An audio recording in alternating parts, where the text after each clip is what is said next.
ओं नमो भगवते वासुदेवाय। श्रीमद्भागवत महापुराण प्रथम स्कंध पंचम अध्याय। व्यासंको नारदंकोपदेश। सुत उवाच शृण सकल मुनि जने हरिचरित सावधाने व्यास समीपे देव ऋषि सुख आसने दृढ़े बसी हरसे वीणा करे नेई कहन्ति व्यास मुख चाहि। नारद उवाच हे पराशर ऋषिसुत तुम्भे स्वभावे भागवत किं पाचञ्चल्य तुम्भ मने देखि जानिलु आम्भे ध्याने सकल वेद शिष्य देई पुराण भारत भी आई संसारे इष्ट धर्म जेते सर्वसंपन्न तुम्भ चित्ते भले जानिली मुहि एहा तुम्भे स्वभावे पुण्य देहा वेद विचारी ब्रह्म चिंती चित्त नो हीला तुम्भ संति नारद वाक्य शुणी करने व्यास कहन्ति सावधाने। व्यास उवाच वेद पुराण अर्थ जेते मु सर्व संपादिली चित्ते तथापि आत्मा तो सनोहे मन न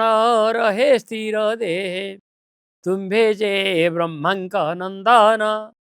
भले जानिल मोर मन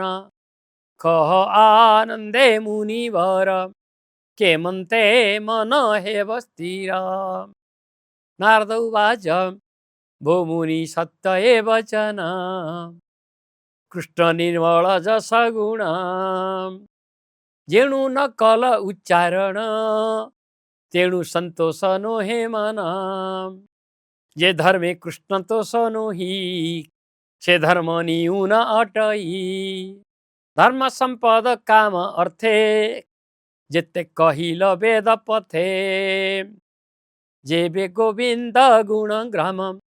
अभ्यासे थांता किछि श्रम तेबे कि मन असंतोष कही विशुण उपदेश जेबे ए जिह्वा वाक्य श्रम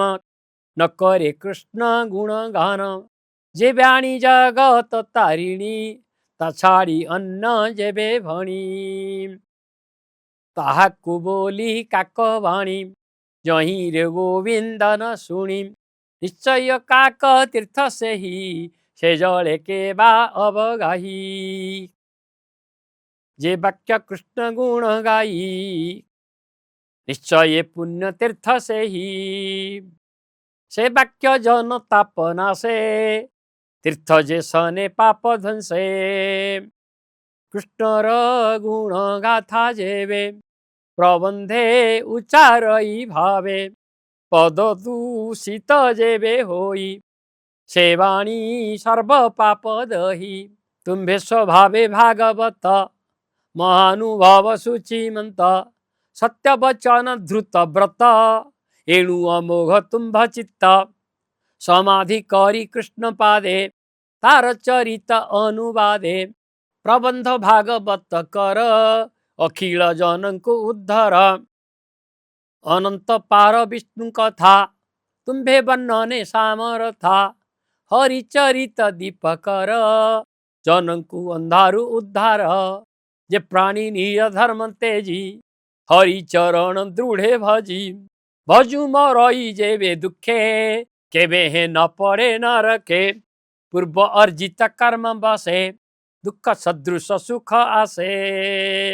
ए अध ऊर्ध्व बेनी पथे प्राणी ये भ्रमंती निरते कृष्णर पाद पद्म रस निरते करंती जे ग्रास से रस छाड़ी बेके मनते रसे रसिक जन जेते ईश्वर हेतु ये संसार संसारु ईश्वर बाहर तुम्हें जे आत्मा रामे रमी अमोघ दर्शी अंतर्जामी परम पुरुषंक कला सुमरी गोविंदर लीला संसार निस्तारण अर्थे श्री भागवत कर ग्रंथे स्वभावे जन्म जार नाही माया सयळे देह वही तार चरित धरी चित्ते प्रकाश कर जन हिते ए भाव पाइली जे मनते कही भी तुम्भर अग्रते पूर्वे मु दक्ष साप पाई जन्मिली दासी पुत्र होई ब्राह्मण घरे से एकाकी मोहर जननी सेवकी व्यापार करे रात्र दिने हेमंते विधि रविधाने से विप्रगृहे वर्षा काले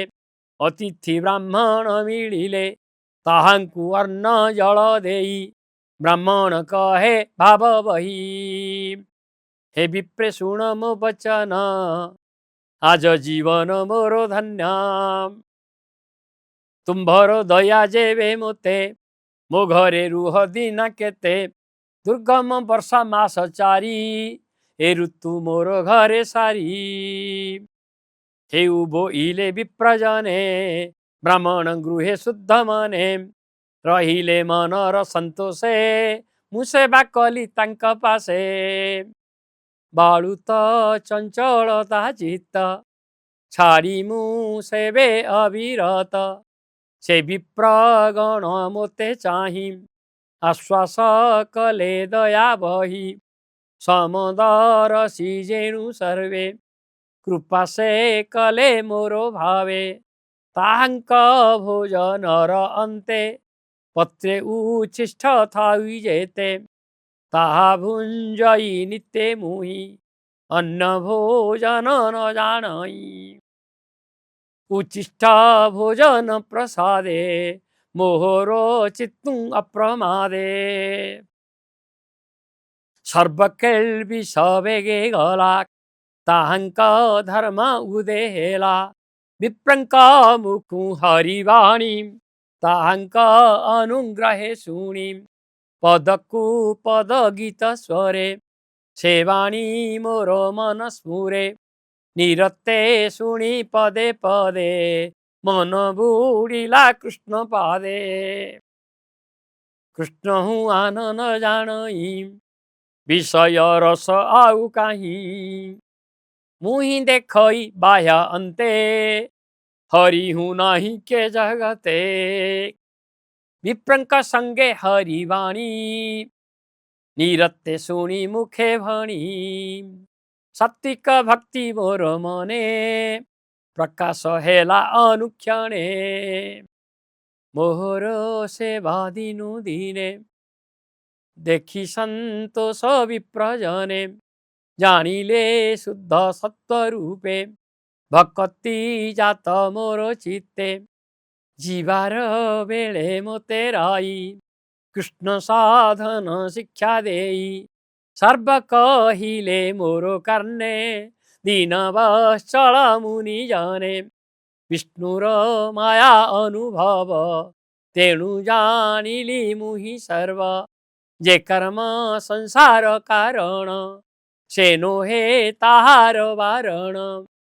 हेले ईश्वरे समर्पण विनाशे कर्मर बंधन एणु गोविंद रस तेजी जेहु विषय रसे मज्जी से काहूँ तरीब संसारे पड़ीब घोर अंधकारे हे भव मध्य देह धरी विष्णु तो शौणे कर्म करी भक्ति जोग जात होई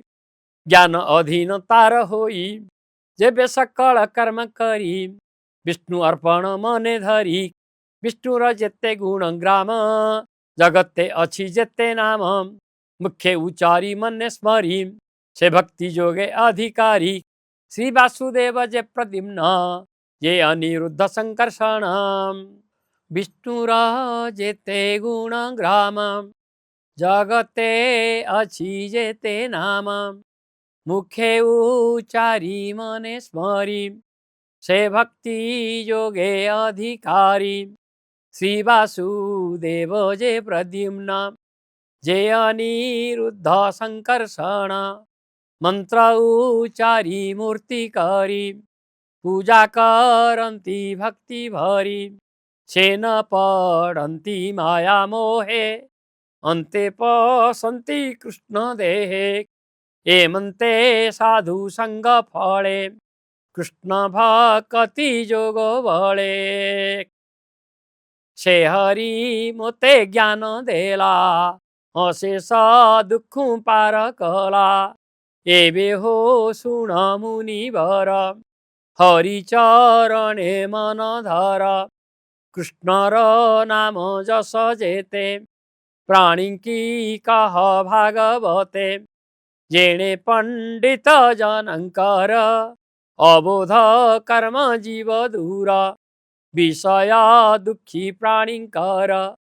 अन्यथा गति नहीं आर सेबे भागवत सुनी तरिबे भव तरंगिणी हेमंत व्यास आगे कही बीणा बजाई कृष्ण गाई से मुनि वर पाद जुगे सुजने नम अनुरागे होइब भव बंधनाश कहई जगन्नाथ दास कहई जगन्नाथ दास होइब भव बंधनाश। इति श्रीमद्भागवते महापुराणे परमहंस संहितायां प्रथमस्कन्धे व्यास नारद संवादे नाम पंचमोऽध्यायः। ओं श्रीकृष्णार्पणमस्तु। शुभं भवतु शुभानि भवतु।